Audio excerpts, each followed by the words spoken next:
No Evangelho segundo escreveu Mateus, capítulo 24, versículos 4 e 5, onde nós faremos a leitura dessa noite. Deus tem uma palavra ao meu e ao teu coração.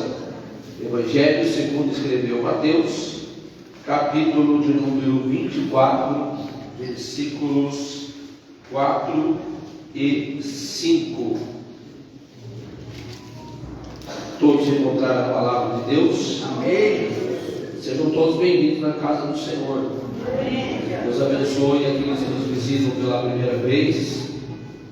Venham sempre, em nome de Jesus. Que não seja apenas hoje, que não seja apenas a primeira vez, mas esteja sempre conosco. Você e sua família são muito bem-vindos aqui neste lugar. Deus abençoe aos irmãos que congregam nos ministérios católicos. Deus abençoe grandemente também aos membros da igreja. Onde estão os membros, digam glória a Deus. Glória a Deus. Está todo mundo aí. Então vamos ler a palavra de Deus. Mateus 24, versículo 4 e 5. E Jesus respondendo disse-lhes: acautelai-vos que ninguém vos engane. Porque muitos virão em meu nome dizendo: eu sou o Cristo, e enganarão uns 2, 3 só. Como é que está na tua Bíblia aí? Muito. Enganarão no máximo uns 3, 4, 5. Como é que está na tua Bíblia? Muito. Vai estar diferente, né, a nossa Bíblia, né? E enganarão a muitos. Esse é o mundo que eu não quero estar no meio, não. Levante a mão, levante a palavra de Deus. Meu Deus e meu Pai, prepara os nossos corações para receber a tua palavra. Prepara o meu coração, meu Deus. Prepara o coração da tua igreja. Queremos ser ministrados por ti aqui hoje, Senhor. Queremos ouvir a tua voz falando nitidamente aos nossos ouvidos. Nos dá disposição, Senhor, para obedecer, para cumprir. Em nome de Jesus. Amém. E amém, Jesus. Se senta por gentileza e aplaude a palavra de Deus.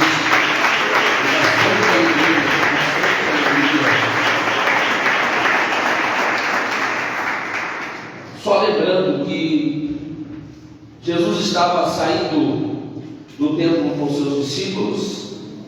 Quando eles se admiraram com a estrutura daquele templo, Jesus alerta que aquele templo seria destruído.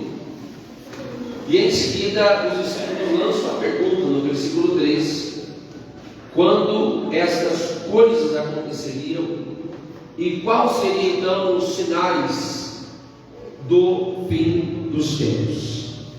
Jesus ele não esclarece uma data, não propõe um dia e hora, como nós sabemos, mas o tempo todo ele vai despertar os seus discípulos a respeito da necessidade da vigilância. E quando nós chegamos aqui no versículo 4, nós temos uma advertência clara, objetiva, extremamente séria para nós. Acautelai-vos, ou em algumas traduções, olhem que ninguém lhes engane.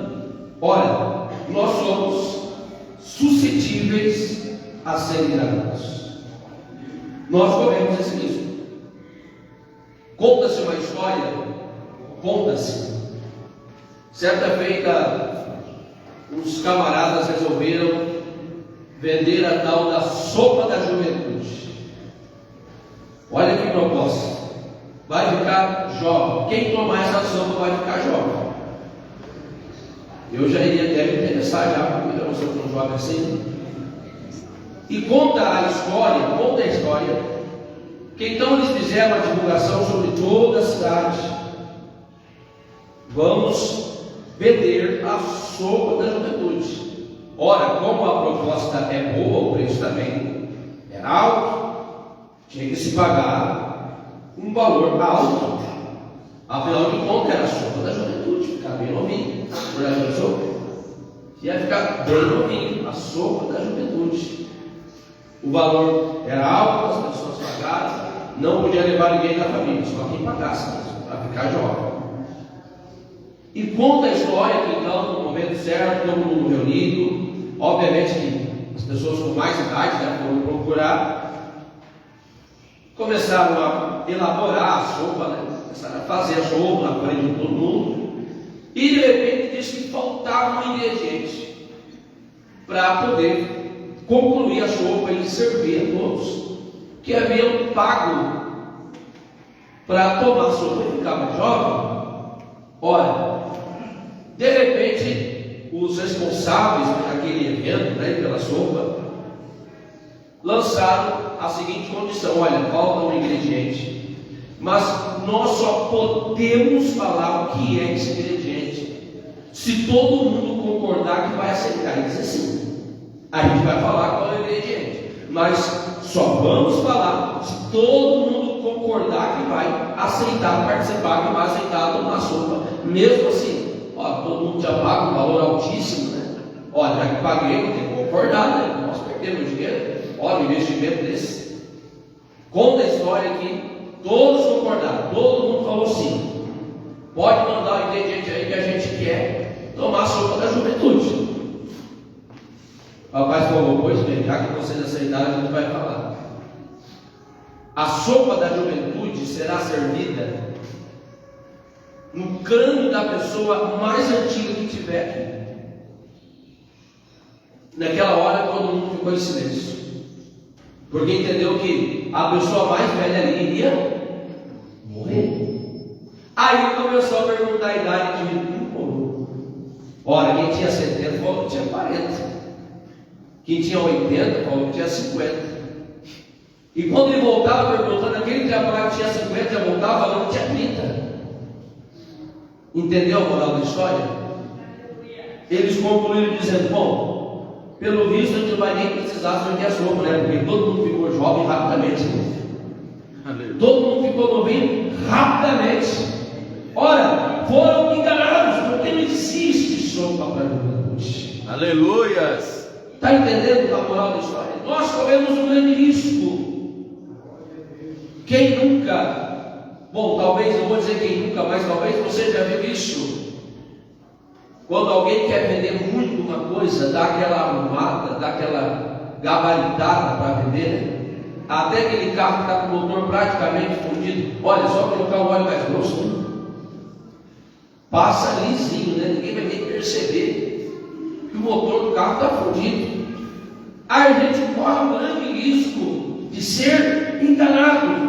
Por isso que Jesus está chamando a atenção dos seus discípulos e consequentemente da igreja, para a gente não cair em ciladas, porque ele vai dizer para nós que vai surgir muitos falsos profetas, com falsos sinais de espiritualidade, com falso poder e com falsa autoridade. Pastor, mas tem como eu escapar disso? Tem. A única maneira de se guardar do engano é fixar o olhar em Jesus e em suas palavras, porque em Jesus não tem engano, nas palavras de Jesus não tem variação. Se eu olho para Cristo, se eu conheço a sua palavra, se eu guardo a sua palavra, eu não serei enganado. Aleluia!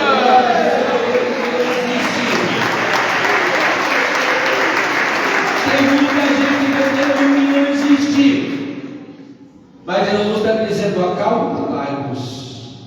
Do grego blepo, traz dois sentidos para nós. Essa palavra eu quero compartilhar com a igreja. Primeiramente, o sentido de ver realmente com os olhos, literalmente, o funcionamento do olho como um órgão do nosso corpo. A ideia de alguém que pode ver, alguém que pode perceber olhando, alguém que olha a segunda vez, volta a olhar, alguém que pode perceber pelo seu sentido e também pela sua experiência.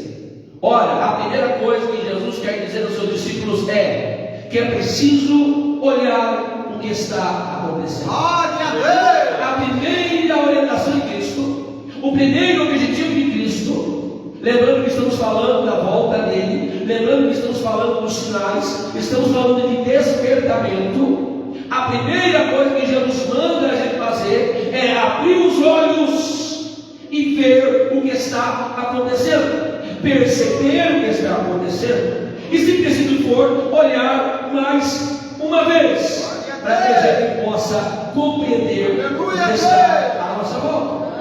Agora, essa palavra também, ela tem um segundo aspecto, no seu sentido metafórico, quer dizer, sobre olhar com a mente, ou seja, a ideia de entender, nos fala de discernimento, observar para descobrir, voltar-se o pensamento para uma coisa, considerar, olhar para ponderar cuidadosamente, examinar. Deus está dizendo: abra os olhos e veja o que está acontecendo. E em segundo lugar, examine, tenha atenção às coisas que estão à sua volta. Jesus estava advertindo os seus discípulos para que não ficassem distraídos, para que abrissem os seus olhos e que ponderassem as coisas, que examinasse as coisas à sua volta. Ora, tem muita gente comendo com o olho fechado, tem muita gente aceitando prato frio e olhos fechados. Jesus está dizendo: abre os olhos, veja e examine, identifique, considere, pense um pouquinho. Ora, nós temos a mente de Cristo, nós temos a palavra de Deus como regra infalível, nós temos a palavra de Deus, como eu disse há pouco, a palavra de Deus é o nosso referencial. Portanto, pela palavra de Deus nós podemos ver e entender e ter discernimento. A palavra de Deus é o nosso parâmetro.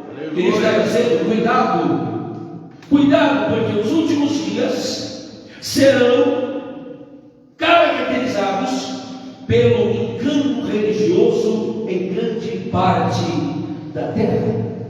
No entanto, que quando Cristo começa a adverti-los, a primeira coisa que ele fala é exatamente isso: cuidado que ninguém vos engane. E para destacar essa ideia de cuidado com o engano, ele vai repetir a advertência outras duas vezes, no versículo 11 e também no versículo 24. Depois a gente vai voltar para esses textos, ou melhor, depois eu digo durante esta campanha. Mas Cristo estava chamando a atenção dos seus discípulos para atentar-se ao que eles estavam ouvindo, ao que eles estariam recebendo. Por quê? Porque haveria um engano no Evangelho, haveria a mentira no Evangelho. E é o que ele vai dizer exatamente no versículo de número 5: virão muitos em meu nome, dizendo: eu sou o Cristo.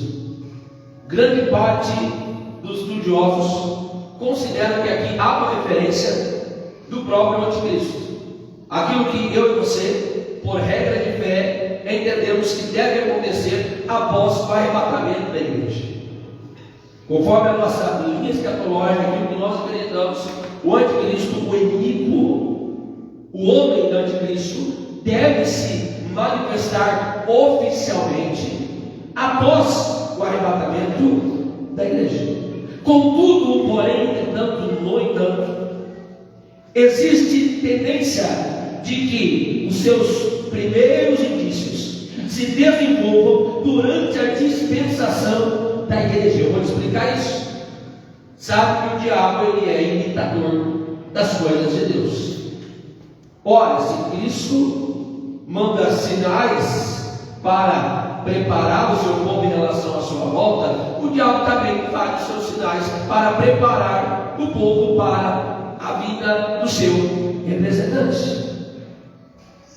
João escreve em sua primeira epístola, capítulo 4, versículo número 3, se você quiser acompanhar comigo, diz assim: e todo o espírito que não confessa que Jesus Cristo veio em carne não é de Deus, mas este é o espírito do anticristo, do qual já ouviste que há de vir, e eis que já agora está no mundo. O que João está falando? O anticristo talvez não está em nosso meio, ou ainda não foi revelado, mas o seu Espírito já estava operando desde os tempos do apóstolo João. O Espírito do Anticristo já estava agindo. Ora, e pelo que nós percebemos, a característica fundamental do Espírito do Anticristo, conforme as palavras que a gente acabou de ler, é o espírito de engano, porque eles disseminavam heresias no meio da igreja. O Espírito do Anticristo não parou de agir daquele tempo até hoje, e até a volta de Cristo nós iremos conviver com o Espírito do Anticristo, tentando desfazer todas as verdades de Deus. Até porque o Anticristo, o próprio nome diz, oposição a Cristo, contrário a Cristo. Então toda a verdade, ela tenta ser contrariada pelo Anticristo. Aleluia. Naquele tempo, a verdade que eles estavam contrariando era em relação à dupla natureza de Cristo. Como nós cremos, o verbo se fez carne. Então Cristo, sendo Deus, não deixando de ser Deus, habitou entre nós, como a Bíblia nos revela. Cristo esteve em nós como homem. A Bíblia nos garante isso. Aqueles homens com vínculo ao agnosticismo, eles diziam que Cristo não veio em carne, que ele era apenas uma representação, era o Espírito que vagava por aí. E assim, consequentemente, aniquilavam o valor da cruz de Cristo, porque que valor tem o Espírito morrer na cruz? O sacrifício não vale nada, se não for um sacrifício em que haja derramamento de sangue. Aleluia. Qual é o problema nisso tudo? Talvez nós estamos falando de algo que estava acontecendo pelo menos 70 anos depois de Cristo, 70, 80, 90 anos depois de Cristo. Boa parte daquela igreja que João cuidava eram de pessoas que não viveram com Cristo, porque João ele já era um ancião.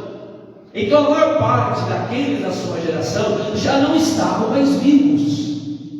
João administrava, cuidava, liderava, pastoreava, apacentava uma igreja de pessoas que não andaram com Cristo, que não eram testemunhas oculares de Cristo. Ora, então estamos falando de uma nova geração que corria o risco de acreditar naquelas heresias, porque eles não tinham visto Cristo. Então vinha alguém dizendo: ora, tudo que vocês ouviram falar é mentira, viu? Jesus não veio em carne, é papo furado isso aí. Alguns talvez até referenciando-se pelo seu tempo, referenciando-se, enfim, por fontes, com argumentos maravilhosos, conseguia enganar muita gente. Aleluia. Ora, até porque, que sentido é esse de Deus se tornar carne, habitar entre nós, morrer numa cruz? Não, isso não faz sentido. Agora tem um detalhe. João tinha vivido com ele.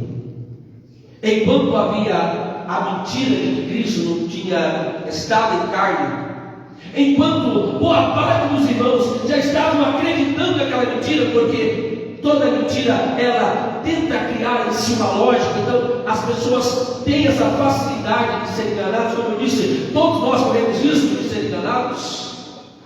Porém, João, ele conheceu Cristo. Então poderia falar 1 milhão de teses de que Cristo não veio em carne. Para João não ia adiantar, porque ele tocou em Jesus. Oh, glória! Ele abraçou Jesus. Oh, glória! Podia falar o que quisesse, ele ia mudar a concepção de João, porque ele conheceu Jesus de verdade. Ele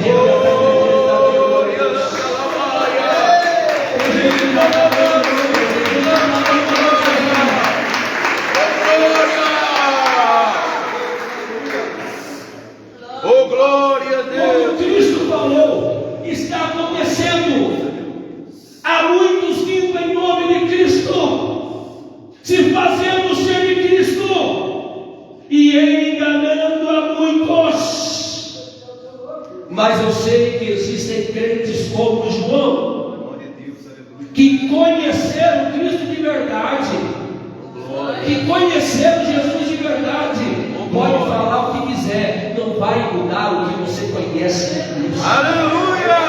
Lembra que Jesus orientou sobre o olhar, sobre o acautelar, a ideia de ver, examinar, ponderar? É exatamente isso. Você conheceu esse Cristo, você conheceu Jesus de verdade, você teve uma experiência que marcou a tua vida, você teve uma experiência impactante. Ora, você conhece Cristo, conhece a sua palavra e conhece a sua verdade. Portanto, pode aparecer alguém pintado de ouro, pode falar mais do que seja, porque você crê, porque como João, você conhece Cristo, você viu Ele, você falou com Ele, você conhece a palavra dEle.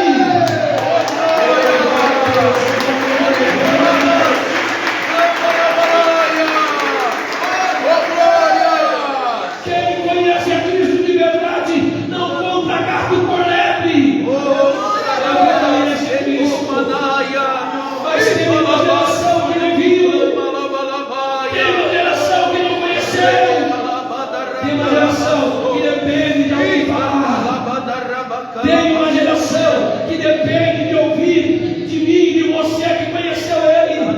Tem uma geração que facilmente pode ser influenciada. Tem uma geração, como era o caso de João, era uma outra geração, não tinha visto Cristo, então eles corriam esse risco de serem enganados, porque eles mesmos não viram. Agora eu estou falando com gente que conheceu Cristo.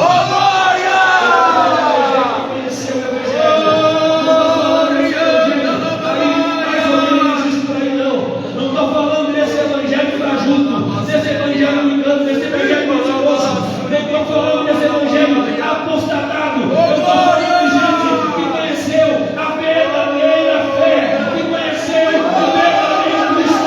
Você não vai trocar isso por nada, você não vai vender isso por nada, pelo contrário, você vai influenciar a tua geração.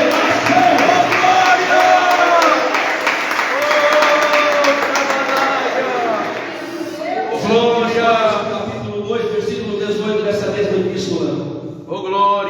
Filhinhos, é já a última hora. E como ouvistes que veio o anticristo, também agora muitos se têm feito anticristos, por onde conhecemos que é já a última hora. Temos o espírito do anticristo, e agora João está dizendo para nós que há muitos que estão se fazendo como anticristos. Sabe o que é isso? Ele está falando de um ato deliberado. Meu Deus! Não é que foi sem querer, foi querendo. Aleluia! Se fizeram anticristos, talvez, muito provavelmente, esses que estavam disseminando o engano naquela igreja eram pessoas que conheciam a verdade. Meu Deus! Eram pessoas que sabiam que era certo. Talvez pessoas que iriam dizer, como eu citei há pouco, não, eu sou mais ou menos do tempo de João, eu sou mais ou menos do tempo dele. Na verdade ele está equivocado. João está dizendo, se fizeram anticristos. Era um desejo realmente de desvirtuar a igreja. Era um desejo mesmo de tirar aquela igreja dos seus primórdios, dos seus princípios. Aleluia! Sabe o que esses fazem? Eles estão preparando. Eu vou repetir. Sabe o que esses fazem? Eles estão preparando a igreja. Glória a Deus! Não, eu não sei se dá para dar glória a Deus. Oh, glória! O problema é que eles estão preparando a igreja para ficar, não para subir. Aleluia a Deus! O espírito do anticristo, através da sua mensagem, através do seu engano, através dos seus representantes, eles estão preparando uma igreja para ficar. Estão fazendo a igreja se habituar para ficar sossegado, para que esse mundo possa ser a sua morada permanente, para que não sinta-se constrangido em habitar nesse mundo, até porque ele fica por aqui mesmo. para que não se preocupe em ter diferença em relação ao mundo, até porque pertence a esse mundo. Esta mensagem é aquela que nos dias de hoje tiram talvez de mim e de você qualquer preocupação com uma vida diferenciada, com uma vida respaldada, com uma vida santificada. Ora, sim, o anticristo precisa fazer isso através dos seus adeptos, porque ele vai precisar de uma igreja apostatada para querer nele após o arrebatamento. Aleluia. Se por um lado Cristo está privilegiando o anticristo através do seu espírito e dos seus representantes, também está preparando os seus pastores para heresia. Não, é o que a Bíblia está dizendo. Aleluia. É o que a Bíblia está falando. Se por um lado o Senhor tem levantado profetas para anunciar a verdade, para anunciar a volta do Senhor, para chamar a igreja ao retorno, para chamar a igreja à volta do primeiro amor, para chamar a igreja para uma reflexão, o que Cristo disse: olhai e acautelai-vos, enquanto existem homens e mulheres de Deus trazendo esta mensagem de despertamento. Por outro lado, existe isto que João estava dizendo: existem aqueles que estão desfigurando a mensagem do verdadeiro evangelho. Mas como eu disse, isso é necessário. Glória a Deus. Aleluia a Deus. A gente se pergunta muitas vezes por que Deus permite isso? Glória a Por que Deus. Deus permite o engano? Aleluia. Por que Deus permite um falso evangelho? Aleluia, Jesus. Paulo explica isso para a gente, para que os verdadeiros se manifestem. Oh, glória. Pastor, mas isso é preocupante, porque se for levar a risca mesmo, se for levar o pé da letra, vai ficar difícil. Mas é difícil. Quem falou que é fácil? Aleluia a Deus. Jesus foi categórico, foi claro em dizer que poucos são os que entram pela porta estreita. Oh, glória. Que eu li na minha Bíblia, deve ser na tua também. Ora, é isso mesmo, não é outra coisa não. Cuidado, olhar e atentar e vigiar. E Cristo está dizendo para nós: Ele está preparando um novo selo especial, zeloso de boas obras, para estar com Ele eternamente. Oh, glória! E também está preparando aqueles que vão ficar. Meu Deus. Também está preparando aqueles que vão aceitar o governo do anticristo. Verdade. Ora, você está aceitando tudo assim tranquilamente hoje? Não vai ser difícil aceitar o anticristo depois também? Aleluia. Infelizmente, enganarão a muitos. Isso é triste, irmãos. Isso é triste. É Jesus que está falando. Enganarão a muitos. Aleluia. Se ele falasse, não vai enganar muitos, eu ia ficar até mais. Eu iria ficar sossegado, eu ia ficar tranquilo. Se ele falasse, não, vai enganar alguns aí de vocês, mas ele está dizendo que vai enganar muitos. E como muitos, eu pressuponho que ele esteja falando de maioria. Talvez você entenda um pouquinho de probabilidade, de estatística, Aleluia. e sabe que tem coisas que têm mais probabilidade de acontecer. Alguém que vai prestar um vestibular, existem alguns cursos que são mais concorridos. Por exemplo, medicina, direito, é bem concorrido, né? Talvez pelo status, talvez pelo salário, é bem concorrido. A probabilidade de passar é menor, é difícil.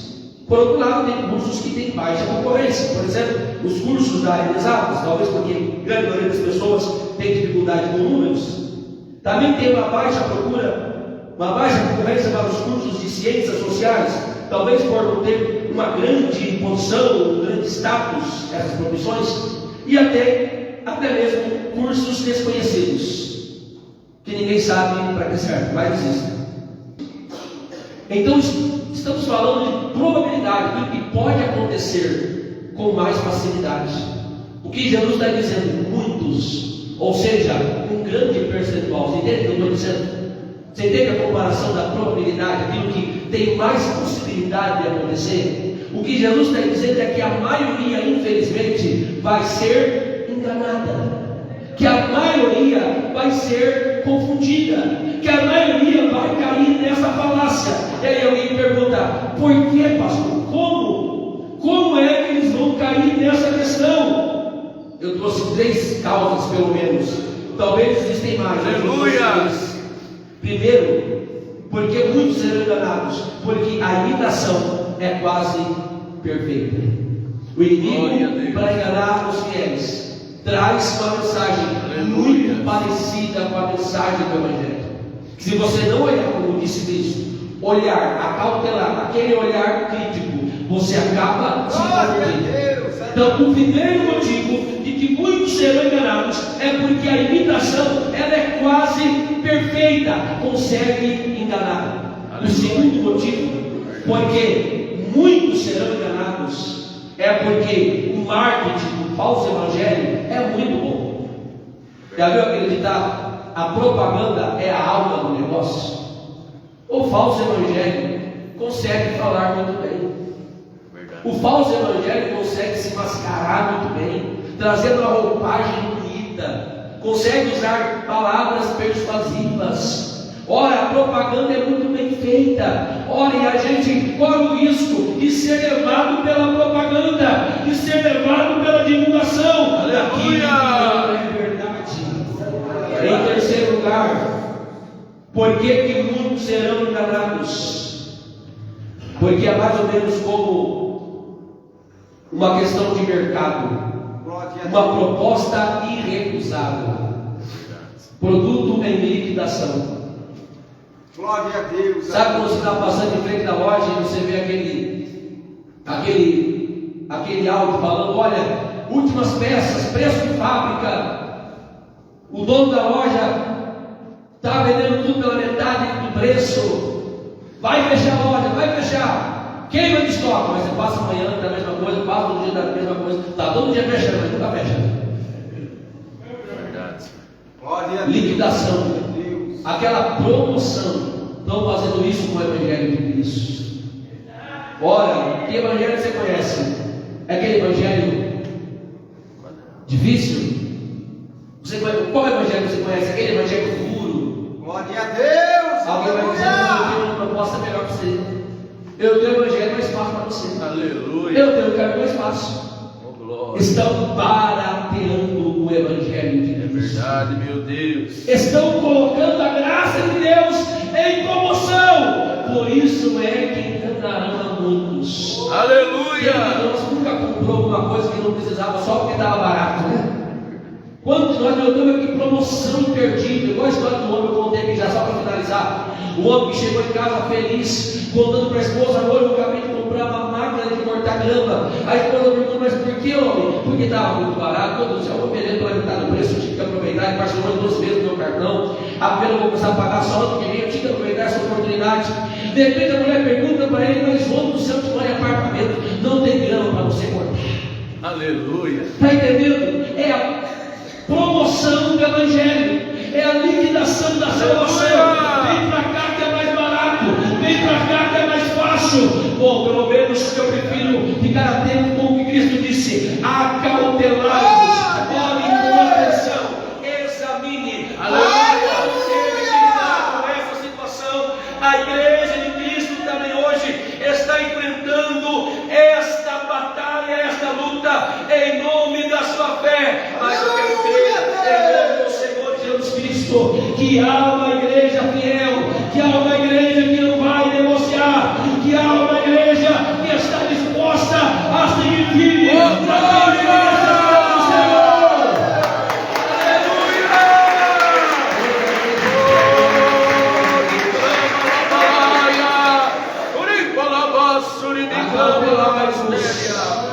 Que Oh, glória! desenganam. Aleluia. O engano pode vir em nome de você mesmo, imagina. Glória a Deus. Acautelai-vos que ninguém lhes engana. Glória a Deus. Muito em breve vai sair uma notícia de um povo que desapareceu. era um povo muito livre. Que aqui muito sofreu. Este povo era o povo de Deus. Onde está aquele povo lá no meio? Onde está que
A igreja de Cristo quer estar com o Senhor. Glória a Deus! Levanta as mãos. Senhor, aqui não dá mais pra viver, não se encontra mais a paz. Por tua palavra, amor se esfriou, os irmãos não se entendem mais. Aleluias. São os sinais que nos mostram que o Senhor está voltando. São os sinais que nos mostram que o Senhor está voltando. Sei que voltará, Senhor. Sei que voltará, Senhor. Sei que voltará.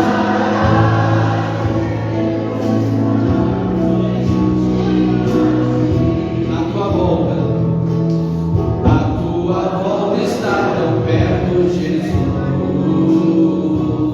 Prepara a tua igreja, para que contigo ela possa subir e no céu para sempre esteja. E o teu povo então grita: Maranata, ó vem Jesus. E o teu povo então grita: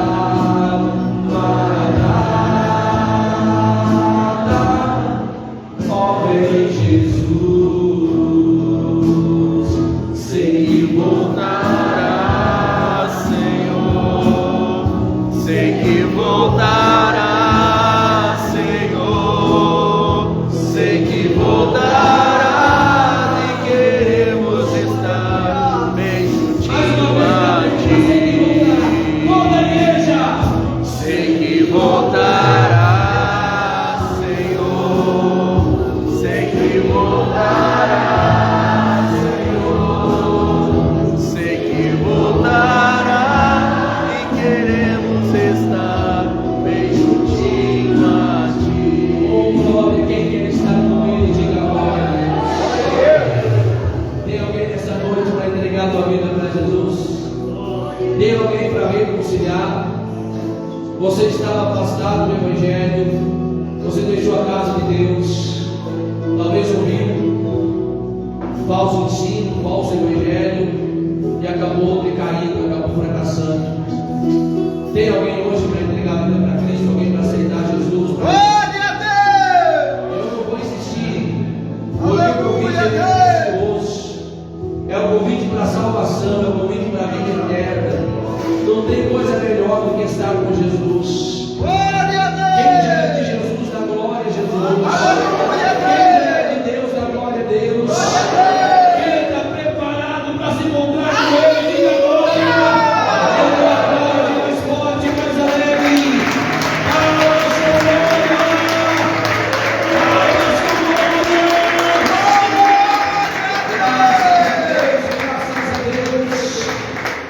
feliz com Ele mesmo, diga amém, Jesus. Amém. Vamos entregar.